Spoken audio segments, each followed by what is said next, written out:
Assalamualaikum warahmatullahi wabarakatuh. Selamat pagi anak-anak. Salam sejahtera untuk kita semua. Semoga kita semua dalam keadaan sehat walafiat. Amin ya robbal. Kembali kita dipertemukan dalam pembelajaran daring mata pelajaran prakarya kelas 8. Pertemuan kali ini kita akan melanjutkan materi sebelumnya, yaitu materi budidaya ternak kesayangan. Simak videonya sampai selesai dan catat hal penting yang ada di dalamnya. Selamat belajar!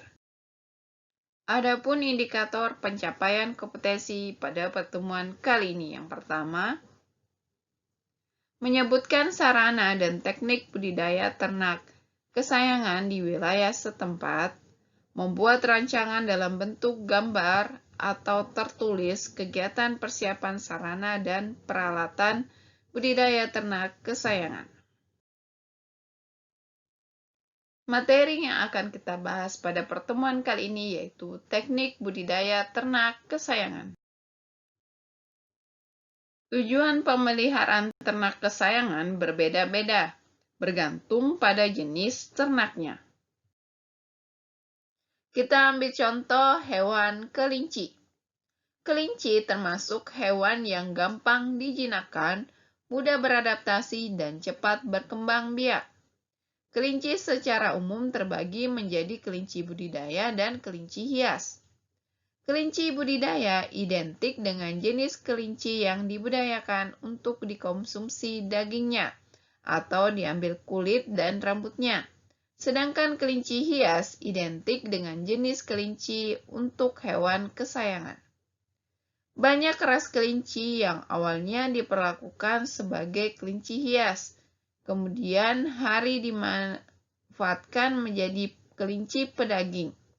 Karena ras tersebut memiliki keunggulan pedaging seperti bobotnya yang besar, pertumbuhan bobot cepat, dan perkembangbiakannya tinggi.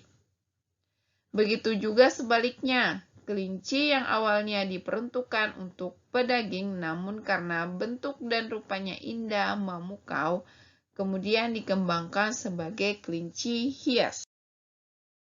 Adapun teknik yang perlu diperhatikan dalam budidaya ternak kesayangan. Yang pertama, pemeliharaan kandang. Yang kedua, pemilihan bibit. Yang ketiga, pemberian pakan. Dan yang keempat, pencegahan hama dan penyakit. Mari kita simak penjelasannya. Yang pertama, pemeliharaan kandang. Kandang ternak adalah tempat yang digunakan untuk memelihara hewan ternak. Tempat itu dapat berupa wadah, bangunan, atau area bergantung pada jenis hewan yang akan diternakan. Kandang yang bersih dan nyaman sangat penting dalam budidaya ternak kesayangan. Kandang harus rutin dibersihkan untuk menjaga kelembabannya minimal seminggu sekali. Hal ini penting untuk menghindari tumbuhnya jamur atau bakteri penyakit yang tidak diinginkan. Tempat pakan, minum, dan lantai kandang yang terdapat dalam kandang juga harus rutin dibersihkan. Tahap kedua yaitu pemilihan bibit. Bibit ternak adalah ternak yang mempunyai dan mewariskan sifat unggul serta memenuhi persyaratan tertentu untuk dikembangbiakan. Pemilihan bibit yang baik merupakan kunci utama keberhasilan budidaya ternak kesayangan. Calon bibit yang baik dapat diketahui dengan cara melakukan seleksi. Seleksi dapat dilakukan dengan cara memperhatikan catatan kemampuan produksi setiap individu dan penampilan isi ternak. Calon yang dipilih adalah yang memiliki bentuk tubuh seimbang dan tidak cacat. Selain menyediakan perlengkapan dan peralatan kandang, pada tahap pembibitan perlu diperhatikan perihal berikut ini. Yang pertama, pemilihan bibit dan calon induk. Apabila peternakan bertujuan untuk memperoleh dagingnya, maka dipilih jenis induk yang berbobot dan tinggi dengan kualitas yang baik. Yang kedua, perawatan bibit dan calon induk. Perawatan bibit menentukan kualitas induk yang baik pula. Oleh karena itu, perawatan utama yang perlu diperhatikan yaitu pemberian pakan cukup, pengaturan dan sanitasi kandang yang baik, serta mencegah kandang dari gangguan luar. Yang ketiga, reproduksi dan perkawinan.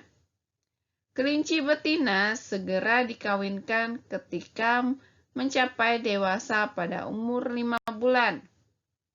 Apabila terlalu muda, kesehatan terganggu dan moralitas anak tinggi. Maka, sebaiknya kawinkan kelinci jantan dengan betina yang sudah pernah beranak. Selanjutnya, tahap ketiga yaitu pemberian pakan. Pakan merupakan faktor utama penentu produktivitas ternak. Biaya pakan menempati 60% sampai 80% dari jumlah total biaya usaha peternakan. Pakan yang diberikan kepada ternak berbeda-beda, sesuai dengan jenis ternak, umur, dan produktivitas ternak. Pemberian pakan harus memperhatikan jumlah kebutuhan, waktu pemberian, dan cara pemberian pakan.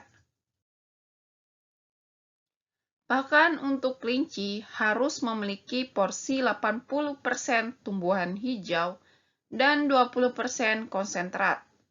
Untuk jenis pakan hijauan, pastikan harus dalam keadaan layu namun tidak busuk. Proses pelayuan berguna untuk mempertinggi serat kasar, juga untuk menghilangkan getah atau racun yang dapat menimbulkan kejang-kejang dan diare. Pakan tambahan atau konsentrat bisa diberikan dalam bentuk pelet atau bekatul yang dicampur dengan sayuran. Tahap terakhir yaitu pencegahan hama dan penyakit. Kesehatan ternak mutlak diperhatikan. Kesehatan ternak sangat erat hubungannya dengan tingkat produksi yang berpengaruh pada masalah penghasilan usaha peternakan tersebut. Pada umumnya, pencegahan dan pengendalian hama dan penyakit dilakukan dengan menjaga kebersihan lingkungan kandang, pemberian pakan yang sesuai dan memenuhi gizi, serta penyingkiran sesegera mungkin ternak yang sakit. Sehubungan dengan masalah kesehatan, beberapa hal yang harus diperhatikan yaitu lahan yang hendak didirikan kandang harus bebas dari penyakit menular. Kandang harus kuat, aman, nyaman, dan bebas penyakit. Periksa kesehatan ternak yang baru dibeli. Jika terdapat tanda-tanda kurang sehat, ternak dapat segera diobati. Jaga kandang dan lingkungannya agar tidak lembab dan bebas genangan air. Lakukan penyemprotan disinfektan atau proses penyuci hamaan kandang dan lingkungan sekitarnya. Dan lakukan vaksinasi secara teratur.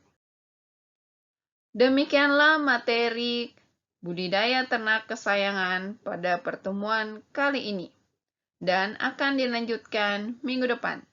Selanjutnya, silakan mengerjakan tugas prakarya pada Google Classroom masing-masing. Terima kasih. Assalamualaikum warahmatullahi wabarakatuh.